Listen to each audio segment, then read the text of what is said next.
ജാതകം രചന ഐൻ അവതരണം ഷാഹുൽ മലയിൽ എഡിറ്റിംഗ് ഷെരീജ് പൂനൂർ നിർമ്മാണം PNR ക്രിയേഷൻസ്. എന്റെ അമ്മമ്മയല്ലേ എനിക്ക് വേണ്ടി അത് ചെയ്തരില്ലേ? അവന് പറ്റിയൊരു പെൺകുട്ടി ഞാൻ തന്നെ കണ്ടുപിടിച്ചു കൊടുത്തോളാം. അത് കേട്ടപ്പോൾ തറവാട്ടമ്മ അവളെ സ്നേഹത്തോടെ നോക്കി. പുറത്തുനിന്ന് അത് കേട്ടുകൊണ്ടിരുന്ന രേണുക്കും വൈദേഹിയുടെ കുറച്ച് മതിപ്പൊക്കെ തോന്നി. ഞാനൊന്ന് ആലോചിക്കട്ടെ, തറവാട്ടമ്മ അല്പം ഗൗരവത്തിൽ പറഞ്ഞു. കുറച്ചു നേരം കൂടി വൈദേഹി അവരോട് ഓരോ പഞ്ചാര വർത്തമാനങ്ങൾ പറഞ്ഞിരുന്നു. തറവാട്ടമ്മയ്ക്കൊന്ന് കിടക്കണമെന്ന് പറഞ്ഞപ്പോൾ അവൾ തന്നെ അവരെ ബെഡിൽ കിടത്തി നന്നായി പുതപ്പിച്ചു കൊടുത്തു. എന്റെ ചക്കര അമ്മമ്മ. പോവാൻ നേരം അവിടെ കവിളിലായി അവളൊന്ന് അമർത്തി ചുംബിക്കുകയും ചെയ്തു. ഇനി ബാക്കിയുള്ളതൊക്കെ അമ്മമ്മ നോക്കിക്കോളും, അവൾക്കത് ഉറപ്പായിരുന്നു. അവരുടെ സംസാരം കേട്ടുകൊണ്ടിരുന്ന രേണുകയുടെ മനസ്സിലും അന്നേരം പല മോഹങ്ങളും പൊട്ടിമുളക്കുകയായിരുന്നു. നാളെ തന്നെ സിദ്ധാർത്ഥിന്റെ തലക്കുറി ഒന്ന് പണിക്കരെ കൊണ്ട് കാണിക്കണം. അവന് കല്യാണത്തിന് അനുയോജ്യമായ സമയമാണോ ഇതെന്ന് നോക്കണം. പിറ്റേന്ന് തന്നെ അവർ പരമേശ്വരനോട് വിവരം പറഞ്ഞു. അയാളുമൊത്ത് സിദ്ധാർത്ഥിന്റെ തലക്കുറിയും കൊണ്ട് പണിക്കരെ കാണാനായി പോയി. ആ കരയിലുള്ളവരൊക്കെ ജാതക നോട്ടത്തിലും മറ്റു കാര്യങ്ങൾക്കൊക്കെ സമയം കുറിപ്പിക്കാനും പോകുന്നത് അനന്തകേശവ പണിക്കരുടെ അടുത്തേക്കാണ്. ഉള്ളതുപോലെ മുഖത്തോക്കി പറയുന്ന ആളാണ് അദ്ദേഹം. ദക്ഷിണയായി എന്തെങ്കിലും കൊടുത്താൽ സ്വീകരിക്കുന്നില്ലാതെ കണക്ക് പറഞ്ഞ ആരുടെയും കയ്യിൽ നിർബന്ധമായി പൈസ വാങ്ങിക്കാറുമില്ല. കുറച്ച് തിരക്കുണ്ടായതിനാൽ പരമേശ്വരന് രേണുക്കും പുറത്ത് കുറച്ചു നേരം കാത്തിരിക്കേണ്ടതായി വന്നു. കുറച്ചു നേരം കഴിഞ്ഞപ്പോൾ പണിക്കരുടെ സഹായി അവരെ ഉള്ളിലേക്ക് വിളിച്ചു. പ്രാർത്ഥനയോടെ രേണുകയുടെ കയ്യിൽ നിന്ന് സിദ്ധാർത്ഥിന്റെ തലക്കുറി പണിക്കർ വാങ്ങിച്ചു. വലിയ തെളിച്ചൊന്നും പണിക്കരുടെ മുഖത്ത് കാണാതായപ്പോൾ രേണുകൾക്ക് പരിഭ്രമം തോന്നി. എന്താ പണിക്കരെ, എന്തെങ്കിലും ദോഷം കാണുന്നുണ്ടോ? കുറച്ചു സമയം കഴിഞ്ഞിട്ട് പണിക്കരൊന്നും മിണ്ടാതെയായപ്പോൾ പരമേശ്വരൻ ചോദിച്ചു. വലിയ വട്ടക്കണ്ണടക്കുള്ളിലൂടെ പണിക്കർ രേണുകയും പരമേശ്വരനെയും മാറി മാറി നോക്കി. മംഗല്യയോഗ ഇപ്പോ കാണുന്നുണ്ട്. പിന്നെ പണിക്കർ കൈകൾ എന്തോ കണക്ക് കൂട്ടി. 4 മാസം അതിനുള്ളിൽ ഈ ജാതകക്കാരനെ കൊണ്ട് കല്യാണം കഴിപ്പിക്കണം. പിന്നെ യോഗൊട്ടു കാണുന്നില്ല. അതുമാത്രമല്ല, പണിക്കർ തന്റെ താടിയിൽ കൈവിരൽ കൊണ്ടൊന്നൊഴിഞ്ഞു. എന്താ പണിക്കരെ, എന്തോ ഒരു ശാപം കാണുന്നുണ്ട്. ഒരു സ്ത്രീ ശാപം. ശാപം എന്ന് പറയാൻ പറ്റില്ല, ഒരു ഖേദം. ഈ ജാതകക്കാരനെ കരുവാക്കി എന്തോ പാപം ചെയ്യാൻ ആ സ്ത്രീ തയ്യാറെടുക്കുന്ന പോലെ. കാര്യം മനസ്സിലാവാതെ രേണുകയും പരമേശ്വരനും പരസ്പരം നോക്കി. ഖേദോ? അതെന്താ പണിക്കരെ അങ്ങനെ പറഞ്ഞ്? ഇതിന് പരിഹാരമൊന്നുമില്ലേ? ജാതകക്കാരന് നേരിട്ടൊന്നും സംഭവിച്ചില്ലെങ്കിലും അയാളുടെ നല്ല പാതിക്ക് ആപത്ത് സംഭവിക്കും. അത് വെറൊരു ആപത്ത് മാത്രമല്ല, ജാതകക്കാരന്റെ പത്നിക്ക് മരണം വരെ സംഭവിക്കാം. പണിക്കർ പറയുന്ന കേട്ട് രേണുകയും പരമേശ്വരനും നന്നായി ഭയന്നുപോയി. പണിക്കരെ, എന്താണ് കാര്യമെന്നും എന്താണ് അതിന് പരിഹാരമെന്നും പണിക്കർക്ക് പറയാൻ കഴിയില്ലേ? പണിക്കർ കുറച്ച് സമയം കൂടി ഒന്ന് ആലോചിച്ചിരുന്നു. ഇല്ല, ഒന്നും വ്യക്തമല്ല. ചില ദുഷ്ടശക്തികളും മറവി പിടിച്ചിരിക്കുകയാ. കാലക്കേട് സമയത്ത് ചിലപ്പോൾ അങ്ങനെയൊക്കെ സംഭവിക്കും. പക്ഷേ നിങ്ങൾ ഭയക്കേണ്ട കാര്യമില്ല. ഞാനൊരു ചാർത്ത് തരാം. അതിനനുസരിച്ചുള്ള പൂജയും മറ്റു കാര്യങ്ങളൊക്കെ കഴിപ്പിക്കണം. പിന്നെ ഇയാളുടെ കല്യാണക്കാര്യം പെട്ടെന്ന് നോക്കിക്കോളൂ. പറഞ്ഞ സമയത്തിനുള്ളിൽ കല്യാണം കഴിഞ്ഞില്ലെങ്കിൽ അതും വേറെ ആപത്തുകളിലേക്ക് വഴിവെക്കും. ഒന്നും സംഭവിക്കില്ല. ചിലപ്പോൾ മരണത്തെ മുഖാമുഖം കണ്ടേക്കാം. എന്നാലും ആപത്തൊന്നും കൂടാതെ നമ്മുടെ ദൈവങ്ങൾ ആ പെൺകുട്ടിയെ കാത്തുകൊള്ളും. അവളിലൂടെ നിങ്ങളുടെ മകനെയും പ്രാർത്ഥന കൈവിടാതിരിക്കുക. ദുഷ്ടശക്തികൾ ഇപ്പോൾ വിളയാടിയാലും അവസാന വിജയം നന്മയ്ക്ക് മാത്രമായിരിക്കും. അതെപ്പോഴും മനസ്സിൽ കരുതുക. പണിക്കർക്ക് ദക്ഷിണയും കൊടുത്ത് രേണുകയും പരമേശ്വരനും അവിടുന്ന് ഇറങ്ങി. രണ്ടാളുടെയും മനസ്സാ കലുഷിതമായിരുന്നു. എന്തോ ആപത്ത് വരാൻ പോകുന്ന പോലെ അവരുടെ മനസ്സ് പറഞ്ഞു. രണ്ടാളും തറവാട്ടിലേക്ക് യാത്രയായി. വണ്ടിയുടെ ഉള്ളിൽ കുറെ നേരം രണ്ടുപേരും മൗനമായി തന്നെ ഇരുന്നു. ഏട്ടാ, ആ പണിക്കരെന്തൊക്കെയാ പറഞ്ഞ്? സത്യം പറഞ്ഞ് എനിക്കൊന്നും അങ്ങോട്ട് തലക്ക് കയറിയില്ല. സ്ത്രീയുടെ ഖേദോ അങ്ങനെ പറഞ്ഞ എന്താ ഏട്ടാ? എനിക്ക് അപ്പം തോന്നിയ കാര്യം വൈദേഹിയുടേതാ. പക്ഷെ അവൾക്ക് ഖേദമൊന്നുമില്ലല്ലോ. അവള് തന്നെയല്ലേ എൻ്റെ മോനെ ഒഴിവാക്കിയത്. പിന്നെ എന്തായിരിക്കും ഏട്ടാ? എൻ്റെ മോൻ കല്യാണം കഴിക്കാൻ പോകുന്ന കുട്ടിക്ക് എന്തെങ്കിലും ആപത്ത് സംഭവിക്കുമോ? തലക്ക് പതുക്കെ തല്ലിയും നഖം കടിച്ചൊക്കെ ആകെ അസ്വസ്ഥമായി സംസാരിച്ചുകൊണ്ടിരിക്കുന്ന രേണുകയെ പരമേശ്വരൻ അലിവോടെ നോക്കി. സിദ്ധാർത്ഥി എന്ന് പറഞ്ഞാൽ അവൾക്ക് ജീവനാണ്. അവന്റെ കാലിലൊരു മുള്ളുകൊള്ളുന്ന പോലും അവൾക്ക് സഹിക്കാൻ കഴിയില്ല. പിന്നീടോ പണിക്കര് ഈ പറഞ്ഞ കാര്യമൊക്കെ അവൾക്ക് സഹിക്കാൻ കഴിയുക. രേണു, നീ സമാധാനായിട്ടിരിക്കുക. വിധിയൊന്നും ആർക്കും തടുക്കാൻ കഴിയില്ല. പണിക്കര് പറഞ്ഞ പൂജയൊക്കെ നമുക്ക് ചെയ്യാം, പ്രാർത്ഥിക്കാം. അങ്ങനെ നമുക്ക് ചെയ്യാൻ പറ്റുന്ന ഒക്കെ ചെയ്യാം. പിന്നെ ആപത്ത് വരുന്നൊന്നും പണിക്കര് പറഞ്ഞില്ലല്ലോ. വരും, പക്ഷെ അതൊക്കെ തട്ടിമാറി പോകുന്നല്ലേ പണിക്കര് പറഞ്ഞ്. ശനി പിടിക്കാത്തവരായിട്ട് ആരുമില്ല രേണു. നല്ല കാലവും കഷ്ടകാലമൊക്കെ മാറി മാറി വരും. അതൊക്കെ ഓർത്ത് ഇപ്പോഴേ കറിഞ്ഞ് വെറുതെ അസുഖമൊന്നും വരുത്തി വെക്കണ്ട. പരമേശ്വരൻ അങ്ങനെയൊക്കെ പറഞ്ഞിട്ടും രേണുക ആകെ അസ്വസ്ഥയായിരുന്നു. അവരുടെ അമ്മ മനസ്സിലേക്ക് അയാളുടെ സാന്ത്വന വാക്കുകളൊന്നും ചെല്ലുന്നുണ്ടായിരുന്നില്ല. ഏട്ടാ, അവൻ്റെ കല്യാണം പെട്ടെന്ന് നടത്താനല്ലേ പണിക്കര് പറഞ്ഞ്? അവനെന്തെങ്കിലും പറഞ്ഞ് വിളിച്ചു വരുത്ത്. യോഗ ഉണ്ടെങ്കിൽ പെട്ടെന്നെല്ലാം നടക്കും. പിന്നെ നമുക്ക് വരുന്നിടത്ത് വെച്ച് കാണാം.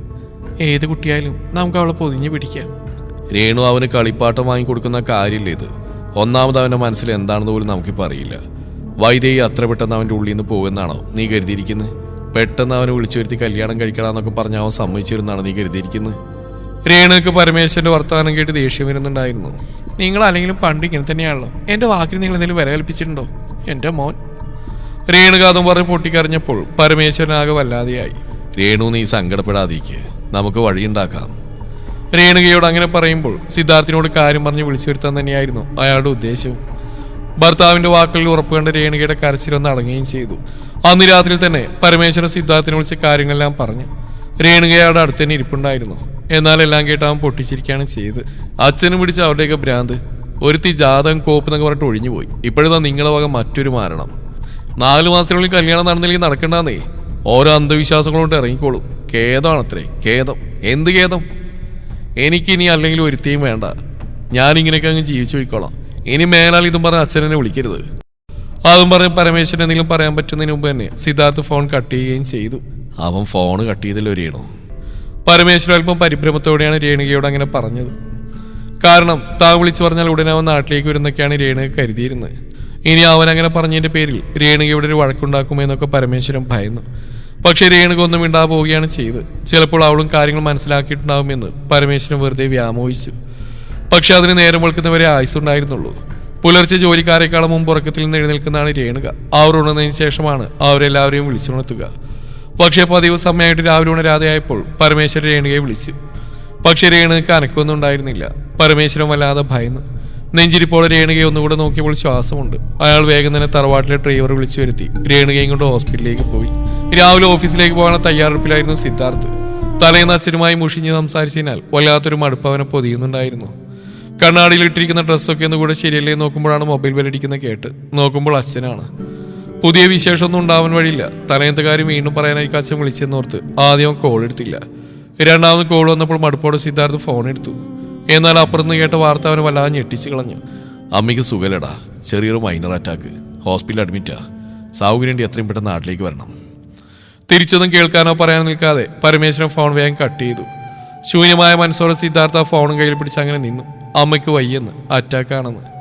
അവന്റെ സങ്കടവും കരച്ചിലൊക്കെ കണ്ടപ്പോൾ കൂട്ടുകാർ അവന്റെ ചുറ്റും കൂടി കാര്യങ്ങൾ അറിഞ്ഞപ്പോൾ പെട്ടെന്ന് തന്നെ നാട്ടിലേക്ക് പോകാൻ അവനോട് ആവശ്യപ്പെട്ടു. സിദ്ധാർത്ഥിന് അമ്മ എത്രമാത്രം പ്രിയപ്പെട്ടതാണെന്ന് അവർക്ക് എല്ലാവർക്കും നന്നായിട്ട് അറിയാവുന്നതാണ്. ബസ്സിലും ട്രെയിനിലും ഒക്കെ കയറി അങ്ങോട്ട് എത്തുമ്പോഴേക്കും സമയം ഒരുപാട് വൈകും. അതുകൊണ്ട് ഫ്ലൈറ്റ് എടുത്ത് പോകാമെന്ന് വിചാരിച്ചു. കൂട്ടത്തിൽ ഒരാൾ തന്നെ ഫ്ലൈറ്റിന് ടിക്കറ്റ് ബുക്ക് ചെയ്ത് കൊടുക്കുകയും ചെയ്തു. എപ്പോഴാണ് തിരിച്ചു വരുമെന്നൊന്നും അറിയില്ല. ഒരു ലോങ് ലീവ് എടുത്ത് പുകയുന്ന മനസ്സോടെ സിദ്ധാർത്ഥ് നാട്ടിലേക്ക് തിരിച്ചു. സിദ്ധാർത്ഥ് വീട്ടിലേക്ക് പോവാതെ നേരെ ഹോസ്പിറ്റലിലേക്കാണ് ചെന്ന്. അപ്രതീക്ഷിതമായി വരുന്ന മകനെ കണ്ടപ്പോൾ പരമേശ്വരന് ആശ്വാസവും സങ്കടവും ഒക്കെ ഒരുപോലെ തോന്നി. ഇത്ര പെട്ടെന്ന് ആ വരുമെന്ന് അയാൾ വിചാരിച്ചിട്ടുണ്ടായിരുന്നില്ല. അച്ഛാ, അമ്മയ്ക്കിപ്പോൾ എങ്ങനെയുണ്ട്? അവൻ പരമേശ്വരന്റെ കൈ പിടിച്ചുകൊണ്ട് ചോദിച്ചു. കുറച്ച് കഴിയുമ്പോൾ കയറി കാണാമെന്ന് പറഞ്ഞിട്ടുണ്ട് ഡോക്ടർ. വീട്ടിൽ നിന്ന് കൊണ്ടുവരുമ്പോൾ ബോധമൊന്നുമില്ലായിരുന്നു. ഇപ്പോൾ ബോധം വീണിട്ടുണ്ട്, പക്ഷെ സംസാരിക്കാനായിട്ടില്ല. അപ്പോഴും പരമേശ്വരന്റെ കൈ അവന്റെ കൈക്കുള്ളിൽ തന്നെയായിരുന്നു. അമ്മയുടെ കാര്യം പറയുമ്പോൾ അച്ഛന്റെ കൈ വല്ലാതെ വിറക്കുന്ന പോലെ അവന് തോന്നി. അച്ഛൻ ഇത്രയേറെ തളർന്നിട്ടും ക്ഷീണിതനായും ആദ്യമായിട്ടാണ് കാണുന്നത്. അച്ഛാ, ഇത്ര പെട്ടെന്ന് അമ്മയ്ക്ക് ഞാൻ കാരണമാണ് അച്ഛാ. കുറെ നേരമായി ഉള്ളിലടക്കി പിടിച്ചുകൊണ്ടിരുന്ന ചോദ്യം സിദ്ധാർത്ഥ അച്ഛനോട് ചോദിച്ചു. അവന്റെ കണ്ണുകൾ നിറയുന്നുണ്ടായിരുന്നു. ഏയ്, അങ്ങനെയൊന്നുമല്ല സീതു. അവൾക്ക് കുറച്ച് കിട്ടിയാൽ മതിയല്ലോ, അത് നിനക്കറിയാലോ. ആ പണിക്കൻ്റെ അടുത്ത് പോയി വന്നപ്പോൾ തുടങ്ങിയ അവൾ വല്ലാത്ത അസ്വസ്ഥതയിലായിരുന്നു. ഇനിയിപ്പോൾ ഓരോന്നാലോചിച്ച് നീ വിഷമിക്കണ്ട. അമ്മയ്ക്ക് ആപത്തൊന്നും സംഭവിച്ചില്ലല്ലോ. സിദ്ധാർത്ഥ ഒന്നും മിണ്ടാതെ ഐസിയുവിന് പുറത്തുള്ള കസേരയിലായിരുന്നു. നീ വല്ലതും കഴിച്ചോടാ? ഏയ്, എനിക്കൊന്നും വേണ്ട അച്ഛാ. അതൊന്നും പറഞ്ഞാൽ പറ്റില്ല. അവളെ കാണുന്നതിന് ഉള്ളിലേക്ക് കയറുമ്പോൾ നിന്നെ ഈ കോലത്തിൽ കണ്ട ആൾക്ക് വല്ലാതെ സങ്കടം തോന്നും. അതുകൊണ്ട് നീ വീട്ടിൽ പോയി കുളിച്ച് ഭക്ഷണം കഴിച്ചിട്ട് വാ. വേണമെങ്കിൽ ഒന്ന് ഉറങ്ങുകയും ചെയ്തോ. ഇനി അതിനിടയിൽ അങ്ങനെ അമ്മ എഴുന്നേറ്റാ ഞാൻ നിന്നെ വിളിക്കുകയും ചെയ്യാം. വേണ്ട അച്ഛാ, ഞാനിവിടെ എവിടെയെങ്കിലും ഒന്ന് ഫ്രഷ് ആയിക്കോളാം. വീട്ടിൽ പോയാലൊരു സമാധാനം കിട്ടില്ല. നീ പോയിട്ട് വാസിത്തു. നീ ആകെ ക്ഷീണിതനാ. ഇനി ഭക്ഷണം കഴിക്കാതെ ഉറങ്ങാതെ ഓരോന്ന് വരുത്തി വെക്കല്ലേ. പരമേശ്വരൻ കുറച്ച് കർക്കശമായി പറഞ്ഞപ്പോൾ സിദ്ധാർത്ഥിന് അത് അനുസരിക്കാതെ തരമില്ലെന്നായി. ഡ്രൈവറുടെ ഒപ്പം വീട്ടിലേക്ക് പോയി. പെട്ടെന്ന് കുളിച്ചൊന്ന് ഫ്രഷായി. തറവാട്ടമ്മയും കണ്ട് സുജാത കൊടുത്ത ഭക്ഷണം കഴിച്ച് അവൻ ഇറങ്ങാൻ തുടങ്ങുമ്പോൾ അറിയാതെ തന്നെ കണ്ണുകൾ വൈദ്യയുടെ വീടിന് നേർക്ക് പോയി. അവരുടെ വീടിന്റെ പൂന്തോട്ടത്തിൽ മുടിയും അഴിച്ചിട്ട് ഓരോ പൂവിനെയും തൊട്ടും തലോടി അവൾ നിൽക്കുന്നുണ്ട്. അവൾ തന്നെ കണ്ടെന്ന് ഉറപ്പാണ്. കണ്ടിട്ടും കാണാത്ത മുട്ടിൽ നിൽക്കുകയാണ്. അപ്പോഴേക്കും ഡ്രൈവർ വന്നു. കുഞ്ഞെ, ഒന്ന് ഉറങ്ങിയിട്ട് പോയാൽ പോരെ? അച്ഛൻ പറഞ്ഞിരുന്നല്ലോ. ഉറക്കൊന്നും വരുന്നില്ല, ചേട്ടൻ വണ്ടി എടുക്ക്. തിരികെ വീണ്ടും ഹോസ്പിറ്റലിലേക്ക്. കുറച്ച് കഴിഞ്ഞപ്പോൾ ഡോക്ടർ ആളുടെ ഉള്ളിൽ കയറി കണ്ടോളാൻ പറഞ്ഞു. സിദ്ധാർത്ഥിനോട് പരമേശ്വരൻ കയറിക്കോളാൻ പറഞ്ഞപ്പോൾ അവനുള്ളിലേക്ക് കയറി. പേഷ്യൻ്റ് ഒന്ന് ചോദിച്ച് ബുദ്ധിമുട്ടിക്കരുത് കേട്ടോ. രേണുകയുടെ ബെഡിന്റെ അടുത്ത് നിന്നിരുന്ന നേഴ്സ് അവനോട് പതിയെ പറഞ്ഞു. നിറയെ ട്യൂബുകൾക്കിടയിൽ കിടക്കുകയാണ് രേണുക. അവനെ കണ്ടപ്പോൾ തളർച്ചയിലും അവരൊന്ന് പുഞ്ചിരിച്ചു. എപ്പോൾ വന്നു എന്ന് വിരലുകൾ പതിയെ പൊക്കി ആംഗ്യം കാണിച്ച് ചോദിച്ചു. ഇന്ന് രാവിലെ എന്ന് അവൻ പതുക്കെ മറുപടിയും കൊടുത്തു. കുറച്ചു നേരം അമ്മയെ തൊട്ടും തലോടി നിന്നു. കണ്ണുകൾ നിറയുന്നുണ്ടായിരുന്നു. എങ്കിലും അമ്മയുടെ മുന്നിൽ വെച്ച് കരയാതിരിക്കാൻ അവൻ പരമാവധി ശ്രമിച്ചു.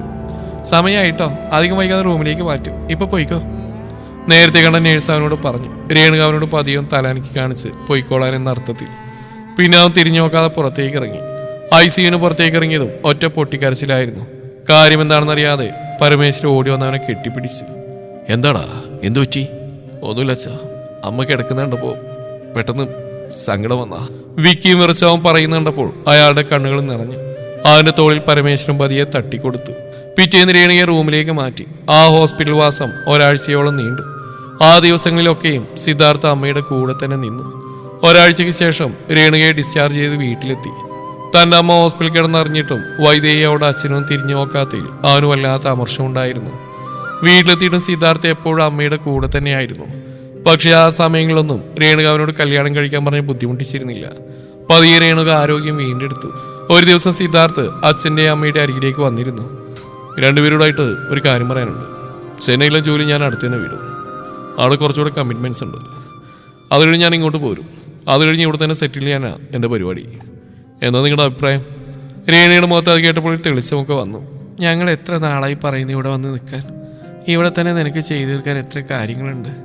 അച്ഛൻ തന്നെയല്ല എല്ലാ കാര്യങ്ങൾക്കും ഓടി നടക്കുന്നു. ഇനി കുറേയൊക്കെ നീയും നോക്ക്. രേണുക സന്തോഷത്തോടെ സിദ്ധാർത്ഥിന്റെ തലയിൽ തലോടി. അത് മാത്രമല്ല, വേറൊരു കാര്യം കൂടെ ഉണ്ട്. സിദ്ധാർത്ഥ ഒരു കള്ളച്ചിരി ഇരിച്ചു. എന്താ? രേണുക സംശയത്തോടെ അവനെ നോക്കി. എന്തായാലും ഞാൻ ഇവിടെ തന്നെ നിൽക്കാൻ പോവല്ലേ. കല്യാണപ്രായം നമ്മൾ കുറെ നാളായാലും മുറവിളി കൂട്ടുന്നു. മറ്റവളാണെങ്കിൽ പോവുകയും ചെയ്തു. അതുകൊണ്ട് അമ്മയും അച്ഛനും ഒരു പെണ്ണിനെ എനിക്ക് വേണ്ടി നോക്കി വെച്ചോ. സിദ്ധാർത്ഥ് പറഞ്ഞപ്പോൾ രേണുക അവനെ സങ്കടത്തോടെ നോക്കി. സീതു, അമ്മയ്ക്ക് വിഷമാകുമെന്ന് കരുതിയിട്ടല്ലേ നീ ഇപ്പം ഇങ്ങനെയൊക്കെ പറയുന്നത്? വേണ്ടടാ, അങ്ങനെയൊന്നും വേണ്ട. അമ്മയ്ക്ക് വേണ്ടി നീ നിന്റെ ഇഷ്ടങ്ങളൊന്നും മാറ്റി വെക്കണ്ട. നിനക്ക് താല്പര്യമുള്ളപ്പോൾ മതി വിവാഹം. അല്ലമ്മേ, സത്യമായിട്ടുമല്ല, ഞാൻ കാര്യമായിട്ട് തന്നെ പറഞ്ഞ. ഒരു കല്യാണപ്രായ ചെക്കനെ കൊണ്ട് ഇനി ഇതിൽ കൂടുതൽ പറയിപ്പിക്കില്ല അമ്മേ. നാളത്തോടെ ചിരിച്ചുകൊണ്ട് സിദ്ധാർത്ഥ അവിടെ നിന്ന് എഴുന്നേറ്റ് പോയി. രേണുക തന്റെ അരികിലിരിക്കുന്ന പരമേശ്വരനെ നോക്കി. അയാൾ സിദ്ധാർത്ഥ് പറഞ്ഞു കേട്ട് നല്ല സന്തോഷത്തിലായിരുന്നു. ഏട്ടാ, എനിക്കറിയാം ഞാൻ സങ്കടപ്പെടേണ്ടെന്ന് കരുതിയാ അവൻ അങ്ങനെ പറഞ്ഞെന്ന്. ഇതിപ്പോൾ എൻ്റെ മോൻ ഞാൻ കാരണം. രേണു, സത്യത്തിൽ നിന്റെ പ്രശ്നം എന്താ? ഇനി അതാണ് കാരണമെങ്കിൽ നല്ലൊരു കാര്യമല്ലേ. എന്നാലും ഒരു വിവാഹം കഴിക്കണ്ടേ? വൈദേഹി അത്ര പെട്ടെന്നൊന്നും അവൻ്റെ ഉള്ളിൽ നിന്ന് പോയില്ലെന്നറിയാം. ഇതിപ്പോൾ നമ്മൾ നിർബന്ധിച്ചിട്ടൊന്നുമല്ലല്ലോ. അവൻ ഇങ്ങോട്ട് ആവശ്യപ്പെട്ട സ്ഥിതിക്ക് കല്യാണം കഴിയുമ്പോൾ കാലക്രമേണ എല്ലാം മറന്നു പോയിക്കോളും. അല്ലെങ്കിൽ ഒരു പ്രണയമില്ലാത്ത ആരെങ്കിലുമൊക്കെ ഉണ്ടാവുമോ? അതുമല്ല, എല്ലാവരും പ്രണയിച്ചവർ തന്നെയാണ് കല്യാണം കഴിക്കുന്നത്. പരമേശ്വരൻ ഓരോന്നൊക്കെ പറഞ്ഞ് രേണുകയെ സമാധാനിപ്പിച്ചു. അപ്പം നാളെ തന്നെ നമുക്ക് ആ ബ്രോക്കറോട് വിവരം പറഞ്ഞേക്കാം അല്ലേ ഏട്ടാ? രേണുക ഉത്സാഹത്തോടെ ചോദിച്ചു. പരമേശ്വരൻ അതിന് ചിരിയോടെ തലയാട്ടുകയും ചെയ്തു. പിറ്റേന്ന് തന്നെ പരമേശ്വരൻ ആ നാട്ടിൽ തന്നെ പ്രധാന ബ്രോക്കറായ നാരായണനോട് വിവരം പറഞ്ഞു. സിദ്ധാർത്ഥിനെ പറ്റിയ ആലോചനകൾ അയാൾ പെട്ടെന്ന് തന്നെ നോക്കാമെന്നും പറഞ്ഞു. അയാൾക്കൊരു ഉത്സാഹം വരാൻ വേണ്ടി പരമേശ്വരൻ മോശമില്ലാത്തൊരു തുക ആളെ ഏൽപ്പിക്കുകയും ചെയ്തു. സിദ്ധാർത്ഥ് തിരികെ ചെന്നൈയിൽ പോയി ജോലിക്ക് പ്രവേശിച്ചു. അതിനുവേണ്ടി കല്യാണാലോചനകൾ തകൃതിയായി നടക്കുന്നുണ്ട്. ചെന്നൈയിലേക്ക് പോകുന്നതിന് മുമ്പ് 1-2 ഇടങ്ങളിൽ പെണ്ണ് കാണാനായിട്ട് പോവുകയും ചെയ്തു. പക്ഷെ ഒന്നും അങ്ങോട്ട് ശരിയായില്ല. ചിലപ്പോൾ ജാതകം ചേരില്ല, ചിലപ്പോൾ കുട്ടിയെ രേണുകയ്ക്കും പരമേശ്വരനെ ഇഷ്ടപ്പെടില്ല. അങ്ങനെ പല കാരണങ്ങൾ. സിദ്ധാർത്ഥിന് പിന്നെ അമ്മയ്ക്കും അച്ഛനും ഇഷ്ടപ്പെടുകയാണെങ്കിൽ അവനും കുഴപ്പമില്ലെന്ന വട്ടാണ്. ദിവസങ്ങൾ കടന്നുപോയിക്കൊണ്ടിരുന്നു. മേഘയുടെ ദിവസങ്ങൾ പതിവ് പോലെ തന്നെ നീങ്ങി. ജീവന്റെ വീട്ടിൽ കല്യാണ ഒരുക്കങ്ങൾ തുടങ്ങി. അതിന്റെ മുന്നോടിയായി പഴയ കാറ് മാറ്റി പുതിയത് വാങ്ങി. കുരിക്കമ്പനി വാങ്ങാനുള്ള കാശ് കല്യാണത്തിന് ശേഷമേ കിട്ടുകയുള്ളൂ എന്നുള്ളതുകൊണ്ട് ജീവന്റെ കയ്യിലുള്ള പൈസ മുഴുവനും കുരിക്കമ്പനിയുടെ ഇപ്പോഴത്തെ ഓണറുടെ കയ്യിലേൽപ്പിച്ച് ബാക്കി പൈസ കൊടുക്കാൻ കാലാവധി സമയത്തിനൊരു എഗ്രിമെന്റ് എഴുതി കമ്പനി അവന്റെ പേരിലേക്ക് മാറ്റി. അയാൾക്ക് പൈസക്ക് വളരെ അത്യാവശ്യമുള്ളതുകൊണ്ട് അങ്ങനെ ഒരു കാര്യത്തിന് അയാൾ സമ്മതിക്കുകയും ചെയ്തു. പക്ഷേ കാലാവധി തീരുന്ന സമയത്ത് പറഞ്ഞ തുക മുഴുവൻ കൊടുത്തില്ലെങ്കിൽ വീണ്ടും കമ്പനി അയാൾക്ക് തന്നെ തിരിച്ചു കൊടുക്കേണ്ടി വരുമെന്നുകൂടെ എഗ്രിമെന്റിൽ എഴുതി ചേർത്തിട്ടുണ്ടായിരുന്നു. പക്ഷേ ജീവൻ നല്ല ആത്മവിശ്വാസത്തിലായിരുന്നു. എഗ്രിമെന്റ് എഴുതിയ കാലാവധിക്ക് ഇനിയും സമയമുണ്ട്. അതിനുള്ളിൽ എന്തായാലും വിവാഹം കഴിയും, പൈസയും കിട്ടും, പിന്നെ എന്ത് പേടിക്കാൻ. കല്യാണക്ഷണൊക്കെ തടിച്ചു കിട്ടിയപ്പോൾ കല്യാണം വിളിയും തുടങ്ങി. വസന്തസേന നാടടച്ച് കല്യാണം വിളിക്കുന്നുണ്ട്. അതുകൊണ്ട് സുമതിയൊട്ടും കുറച്ചില്ല. നാട്ടുകാരെയും വീട്ടുകാരെയൊക്കെ അവരും കല്യാണം വിളിച്ചു തുടങ്ങി. ഒരു ക്ഷണക്കത്ത് മേഘയുടെ വീട്ടിലേക്കും വന്നു. നിശ്ചയം വിളിക്കാനായി സുമതി സുധാകരന്റെ വീട്ടിൽ ചെന്നപ്പോൾ അത്ര നല്ല അനുഭവമില്ലാത്തതിനാൽ സുമതി സുധാകരന്റെ വീട്ടിൽ കല്യാണം വിളിക്കാൻ പോകാൻ കൂട്ടാക്കിയില്ല. പകരം രാഘവനാണ് പോയത്. നേരത്തെ തന്നെ മക്കളും സുധാകരനൊക്കെ ഗീതയോട് ജീവന്റെ വീട്ടിൽ നിന്ന് ആരെങ്കിലും വന്നാൽ മോശമായി പെരുമാറരുതെന്ന് പറഞ്ഞേൽപ്പിച്ചുകൊണ്ട് ഗീത രാഘവനോട് അനിഷ്ടമൊന്നും കാണിച്ചുമില്ല. തറവാട്ടമ്മയും കൊണ്ട് ശിവക്ഷേത്രത്തിൽ വന്നാണ് വൈദേഹി. ബലിരൂപി ആരാധിക്കുന്നതിനാൽ ക്ഷേത്രങ്ങളോട് അവിടുത്തെ ആചാരങ്ങളോടൊക്കെ അകലം പാലിച്ചിരിക്കുന്ന പതിവാണ് വൈദേഹിക്കും അച്ഛൻ ഭൈരവനും. പക്ഷെ മറ്റുള്ളവർക്ക് ഇതുവരെയും അവരുടെ ആ സ്വഭാവം മനസ്സിലായിട്ടുമില്ല. അതാരും മനസ്സിലാക്കാതിരിക്കാനായി ഉത്സവ സമയത്ത് എല്ലാവരും അമ്പലത്തിൽ പോകുന്ന സമയത്തൊക്കെ ദേഷ്യം കടിച്ചമർത്തിയാണെങ്കിലും വൈദേഹിയും കൂടെ പോകും. ഇന്നിപ്പോൾ രേണുകമ്മയ്ക്ക് സുഖമില്ലാത്ത കാരണം വൈദേഹിക്ക് തറവാട്ടമ്മയുടെ കൂടെ വരേണ്ടി വന്നാണ്. സിദ്ധാർത്ഥിന് കല്യാണം നോക്കുന്നൊക്കെ അവൾ അറിയുന്നുണ്ടായിരുന്നു. അച്ഛൻ പറഞ്ഞ ലക്ഷണങ്ങളുള്ള കുട്ടി ഇതുവരെയും കിട്ടിയിട്ടില്ല. അങ്ങനെയൊന്നും ഒത്തുകിട്ടിയാൽ എങ്ങനെയെങ്കിലും സിദ്ധാർത്ഥിനെ കൊണ്ട് കല്യാണം കഴിപ്പിക്കണം. അതെത്രയും പെട്ടെന്ന് കിട്ടുകയും വേണം. ദിവസം ചെല്ലുന്തോറും ആദ്യം കൂടി വരികയാണ്. ഓരോന്നോർത്താൾ അവിടെ തന്നെ നിന്നു. തുടരും ഈ കഥയുടെ ബാക്കി ഭാഗം നാളെ ഇതേ സമയം.